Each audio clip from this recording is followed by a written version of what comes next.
What's up, guys? Welcome back to Duty's Daggers. It is Monday morning, 6:30 a.m. Still dark out, and we're gonna do the cut test on this Microtech Stitch manual ram lock. I was fortunate enough to be able to grab one of these in a DLT drop the other day, and I wasn't really expecting to buy this. You know, I always wanted one. But the drops just go so quickly, and then I just stumbled across it somehow, and it was kind of an impulse buy. I'm really liking it so far, though. It has one issue, which is the clip. It has multiple things wrong with it, but aside from that, this is freaking awesome. I mean, this is one of the most badass, just wicked designs ever. I mean, you can't argue with me on that. Name a more wicked ass design. This is one of them. This is just wild looking. It looks like a weapon, and it feels like a weapon.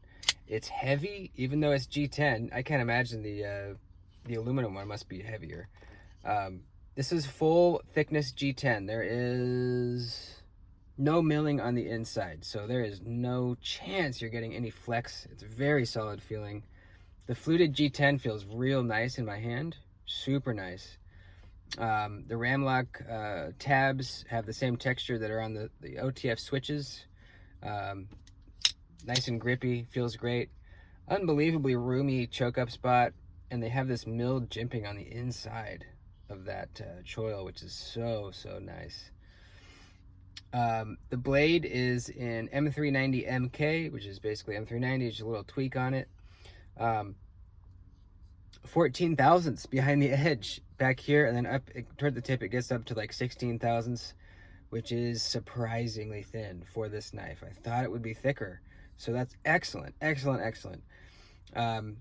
Blade stock is on the thicker side, but it's not like ridiculously thick, and the factory edge on this knife is without doubt the sharpest I've ever felt. Unbelievably sharp. I can't even tell you. It is ridiculous. So this is going to perform well in the cutting test. I know that. Just how well, we will find out. Now the clip. I've only had this in my pocket for about half an hour total. I just got it the other day, or yesterday, or maybe it was Saturday. I don't know. This is the first time I've had it in my pocket. I was getting out of my truck to get gas this morning. It caught on the door and lifted up the clip, bent it. I can fix it. I just need to pop it off and bend it down and put it back on, but this literally never happens to me. I don't think it has ever happened to me where I bent it out on my car door. I don't think that's ever happened, but it just happened this morning. And it has to do with this bill where it sticks up like that. Not only is it a hot spot, if you're gripping the knife choked up right here, and I grip it nice and hard, you can even see the spot on my palm where it's digging in. So not only is it a hot spot, but it's a snagger. It's just a snagger. So I wish that was different. Maybe there's a replacement clip somewhere online. I don't know. The other thing is the pocket clip screws. They're sitting up way above the surface of the scale there, and going in your pocket, your seam gets caught right at those screws, and then if you get past those screws into your pocket, when you go to pull it out, it gets caught again on the way out. So not a good idea putting those big old button-headed screws or whatever they're called in there. So the clip is really the only issue that I see. This is a T20 Torx on the pivot. How badass is that? I love the big hardware, except on the clip. I mean, the sharpening tool is just huge. The two-tone blade, you got this dark stonewash on the swedge and the bevel, and then the satin flats. This is just all around badass, and I'm really looking forward to testing it. Action, it's surprisingly good. You know, all crossbar locks are kind of mushy, but this one I can really easily reverse flick out. Really easily thumb flick it too. During the unboxing, I was having trouble with the thumb flick, but I learned how to do it. You just got to get it in the right spot. It's really, it's quite good, and much better than the MSI as far as the action goes. So full review coming, but let's go out and see how it cuts. And here we go. Here it is in the pocket. I noticed it actually goes in and out a little easier with my thick-seamed Carhartts rather than my regular jeans, which is weird. My theory is it's a stiffer seam on these pants, so it doesn't really curve around the screw. On the jeans, it kind of like gets wrapped around the head of the screw and gets caught. That's my theory. I don't know.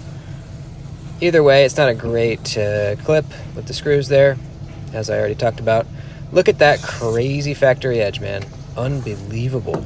I'm almost kind of sad to start cutting with it and, you know, dull it a little bit because it's just so insanely sharp. But, you know, it's a user. It's going to be a user, boy. Let's get cutting this cardboard. This is double-walled, thick cardboard. Kind of slid out there. I'm just getting a feel for the blade shape. The first couple of cuts here, and then you'll see I get it down. It definitely is a blade shape that you can slide out of your cut pretty easily, you know. And looking at the knife, there's not I mean, compared to how big the knife is, there's not a whole lot of actual edge.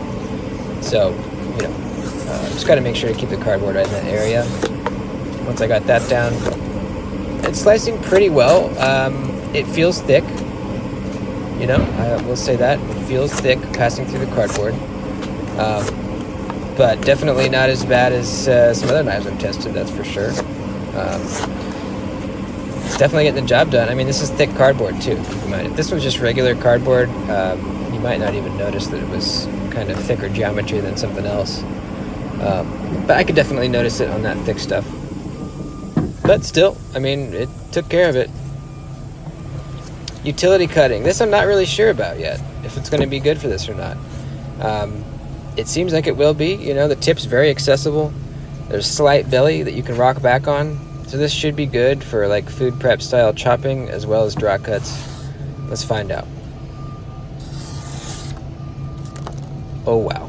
Yeah. Uh-huh. This is the same thick cardboard. Look at that. It's cutting so cleanly that it doesn't even move the cardboard. It just stays exactly where it was, but it's completely cut through. Look.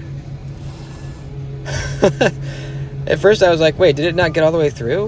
And then I moved the other piece. I was like, wait a minute. Yeah, it's just cutting so quickly and cleanly that it doesn't move. Oh, man. And I'm not raising my wrist up too crazy high to get to the tip. It feels comfortable. I don't feel like I'm having to raise up very high. Couple curves. Nice and clean, man. Real nice and clean.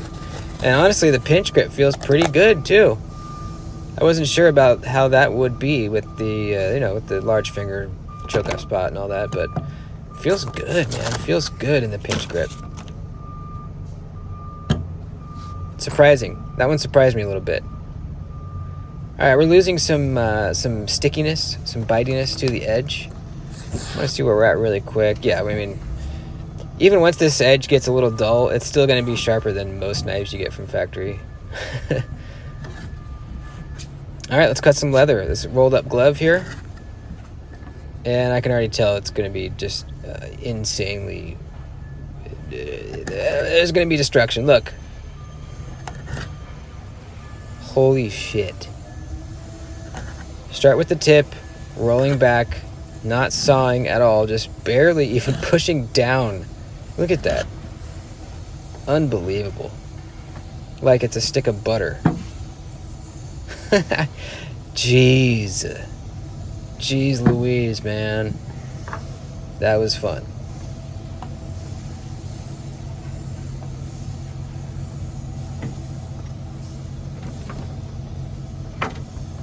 What's next? Rubber tubing, I believe. Yep, there we go. Should handle this like a like a soggy carrot. Yep. Just as I expected.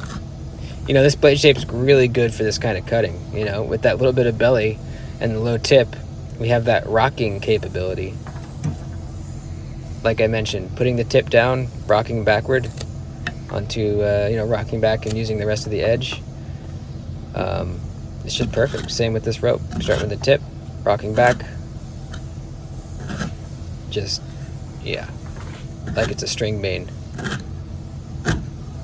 So clean and easy. Gosh. Yep. It's thin behind the edge, you know, like I said, 14 thousandths. So while it's still pretty thick overall with the blade stock and everything to slice cardboard super well, with stuff like this, you know, you're not passing through the whole blade. You're just using whatever actual bevel to chop, and it does really well. All right, let's get this heavy-duty strap. I didn't think it was going to make it all the way through, because usually you need more edge to do that. But we got really close the first try. Very surprising. And check this out, babe. Oh, all the way through. Are you kidding me? See, it's not much longer than the strap itself. It's just so sharp that it just does it. Almost that time, just a few strands hanging on. That's impressive. I haven't gotten all the way through the strap in a while. That was fun.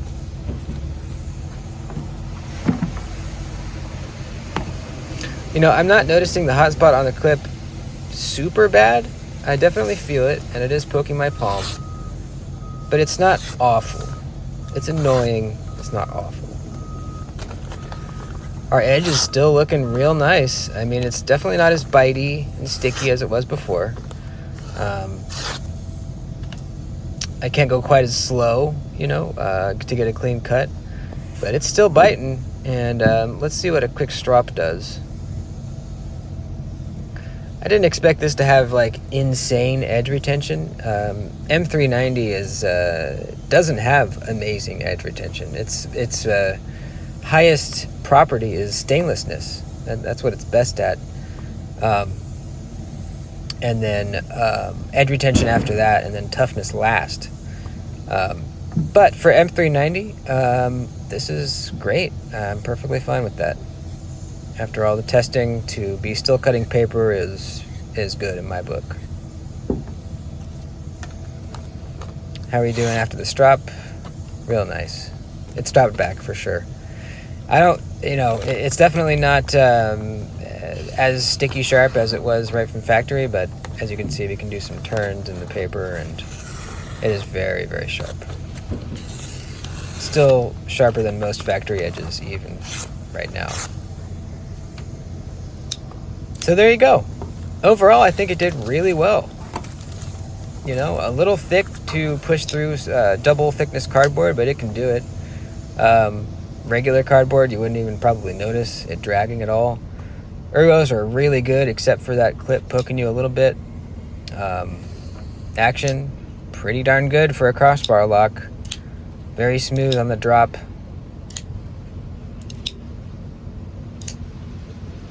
Nice and thin behind the edge. This is a really cool knife. It's just cool as shit, man. Look at it. Look at it just sitting there. Oh, I love it. I'm in love with the stitch. There you go, folks. Oh, and the last thing, you know, we're getting an Axis style lock, but without an Omega spring.